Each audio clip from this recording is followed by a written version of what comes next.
Hey everybody, this is Abby from Realistic Kitchen and Gardens, and today I'm going to start diving into the plant thing. So these are all my started plants from January, February, and then throughout this month. These are onions that I started on January 7th. I put the date on there, a very scraggly 1/7. And this is about, I think it's something like 16 Red Bull. You can see the red stem on them. And then I also have yellow onions, and the variety is called Juanita. And I also planted these on 1/7. There are 36, and I have been continuously trimming them. They're a little bit long. They should be kept less than 5 inches to help with their thickening process. So these have actually gotten quite thick. I'm pretty impressed. This is the first year I'm doing onions from seed, so that's pretty exciting. Then in February, I started leeks and celeriac. These are my leeks. The variety I'm growing this year are Zermatt, which are from territorial seeds, and I started them and this celeriac right next to it on 2/5. This is my celeriac, also planted on 2/5. I planted 10 of them. And I'm actually feeding both of these and my onions the Garden Alive onion fertilizer every time I water them. And then since March, I started quite a number of things. This is actually the sheet I have for all of my seed starting, but I had so many things I was starting in March, I ended up needing a whole new page. So page 2 is everything I've planted in March. Some things have done well and some things have not. I have my butterfly spinach, which is right there in the corner. It is not doing well. It doesn't like being inside, it's too hot. So I'll end up probably trashing that and direct sowing it very soon. I have broccoli raab. I planted 3 of them. And actually, this is a really good example for you guys of what a plant failing to thrive looks like. So there's this one, which looks great. This one, which also looks great. And then this one, which was planted at the exact same time, and it's miserable. So in reality, I should pull that. And I will, just not right now. Carrying on, I have arugula, which I planted 4 of them, and they're actually doing quite well. That's another one you can direct sow outside, but I decided to test inside. I have red acre cabbage, which is a small variety of cabbage. That's this guy. There's a couple of them, they're doing okay. I did a set of 3, so it's 1, 2, 3. And that's a tiara cabbage. And then I have dill, which is right here, getting pretty scraggly. I have catnip, which actually was very interesting. So I did 7 cells, actually here, all the way back to that one. Back there, which says catnip. I did about 4 or 5 underneath, and I spread them just under the surface, and they're very, very slow to grow. So you can see here I did 2 sowings, one on 2/27, and of the probably close to 21 seeds I sowed, I got 2. Those are the 2 catnip I got. And then I have a second sowing of catnip that I did on 3/7, and the only ones that succeeded were these 4. That one, which is 2, and that one, which has 2 also. Very small. It is very slow to grow. I also did cilantro. This is doing pretty well. This is a small handful of cilantro I did. It's pretty happy. I did a true Thai chili variety called Moon and Vesuvius.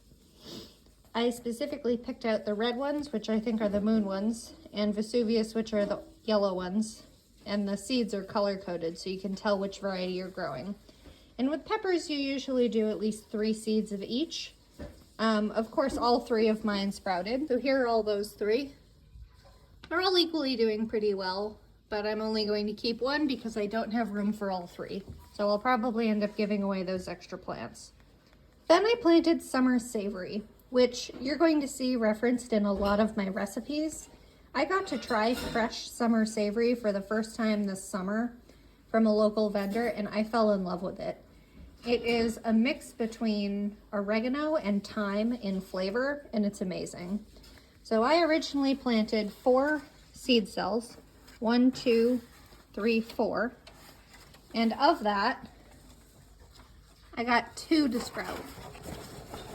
So this one's doing okay. And there is one there. I promise it's there. It doesn't look like a hell of a lot, but I promise it's there. That's another slow growing herb. Then after that, I planted dwarf petunias, which are going to be companions to my pole beans this summer. And the 3 is not correct. I am not only planting 3, I planted a bunch because they're dwarf and they're flowers and they don't take up a lot of room. This variety is actually specifically made for containers. They only grow something like 6 or 8 inches tall, something like that. So I had to do 2 different sowings because the seed packet is wrong, which actually happens fairly often. These seeds are so microscopic. I'll flash a little picture on the screen for you, that you cannot dig them in at all. You just sprinkle them on top. And as with germination days for everything, which I recorded for my own sanity, they're varied. So when I planted them, I got a bunch that came up right away, which are the bigger ones. And then I got a bunch that just continued to come up randomly. So I have one of these, you know, this one is probably the biggest one. And then the smallest one is probably that little teeny guy right in there. And they continue to pop up as they want, because why not?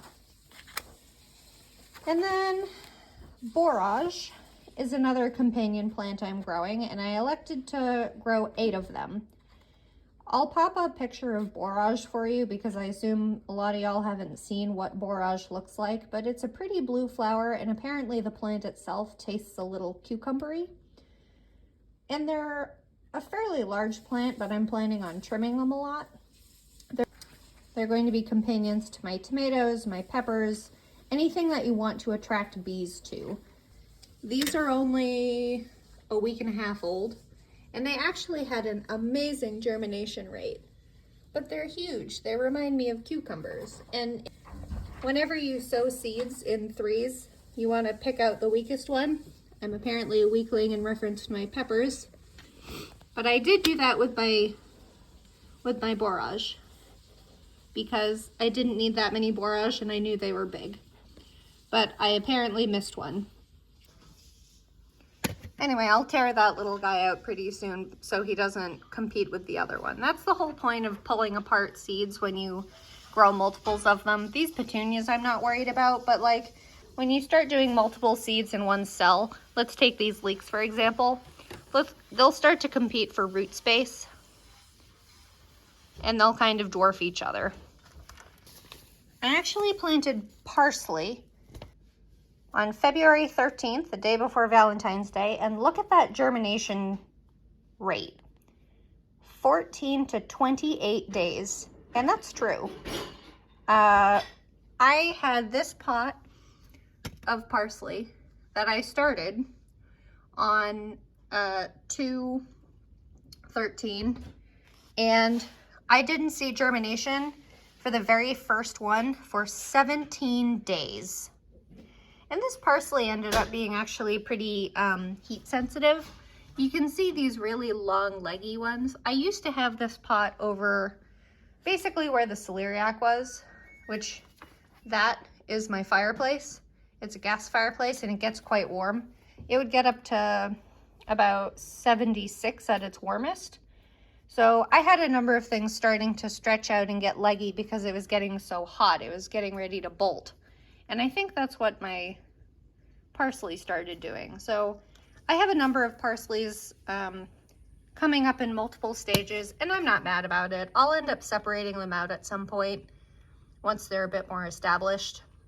In January, I also planted Figaro shallots, which is probably the plant I was most excited about this year, and I'm pretty bummed out because I had a really hard time germinating them. I ended up doing the whole package, and these are all I got. So there's about 3, 4, 5, 6, 7, and then there's probably right about double that in this one. And this was over 2 different plantings. So shallots, these are supposed to be long torpedo-like, kind of a mix of shallot and onion. So they're easier to save and easier to cut. So they were really, really heat sensitive. If it was over 70 degrees, they wouldn't germinate. They were so sensitive. So that's all I got out of them. Next year I know better. The joy of gardening is you end up living and learning all the time. Also in February, I didn't mention, I also planted garlic chives, which was recommended to me by a friend. I planted those on 2.5. I ended up getting some seeds from a local farmer, and garlic chives are more of like an oriental vegetable. Look almost like daffodil stems, leaves. They're kind of flattened but still hollow. And these are them. So they just look like any other allium. They're not very exciting right now. I think I planted the whole pot. So I got a bunch of them, but I'm gonna interplant them with my carrots and see how it does. They're apparently quite a large plant, so it'll be an investment plant type of thing, kind of like chives. I keep lots of plants of chives and I move them around each year for where I need them. Okay, and then the last few plants I planted so far were recently. I planted sage, peppermint, lemon balm, and lavender. Sage, I did a post on this on my Facebook actually, but sage is big enough that you can bury them. I did them about 1/8 to 1/4 inch deep, and I did 2 of each, so 1 set per cell. I also did lemon balm, which is in the mint family. It's sincerely lemony. I plan to use it for tea, but it's also a good companion plant. And then I also did peppermint. I love peppermint. It's a tea for me. It's a seasoning for me. I feel stupid planting mint because once you get mint planted, you can never get rid of it. And peppermint seeds are really, really tiny. So I ended up doing 2 different types of sowing. I ended up doing 1 on the surface and 1 submerged. So we'll see which comes up. The lavender. I've been told lavender is a very, very difficult plant to germinate. And this is actually, these seeds, there's sincerely 1 seed per pot. And these seeds, I actually took out of the blossoms a couple days ago of my lavender plant that I have in my yard. So we're in Ohio. We get very, very cold winters. So these seeds should be well stratified, which is basically kind of like fruit trees and other things. They need to go through a cold process to go dormant and then come back. I think some companies may stratify the seeds for you and some don't. I ordered some variety of lavender seeds from Territorial Seeds, and I'm going to see if they sprout right away or if they need stratification. Some things need stratification for something like weeks, like 6 to 8 weeks, you know, varying periods of time. So like I said, I had these seeds out of the plants in my yard and I figured I'd give them a try. I want to eventually try to do a row of lavender outside along my front driveway. It's a pretty plant. I love lavender and it's a perennial, so why not? Anyway, last along this rack, I guess, is seed mix of choice, extra heat mats, extra seed cell trays. That's actually yarn, haha. And then these are my potatoes that came in 2 days ago. I ordered from the Maine potato lady and I'm really excited. I'm doing a type of russet potato, which is a long season variety, and I'm doing short season and a long season of potatoes. One of them is Natasha and one of them is Corolla. They're both gold potato types. I'll do another video on that, but that's it. Oh, I'm gonna get a question on what the hell this is. This is lemongrass. This is store-bought lemongrass that I decided to try and plant. And it rooted nicely and it's growing nicely. So I'm gonna stick that in the dirt and see if it roots. So if you have any other questions or suggestions or requests, follow along, like, comment, subscribe.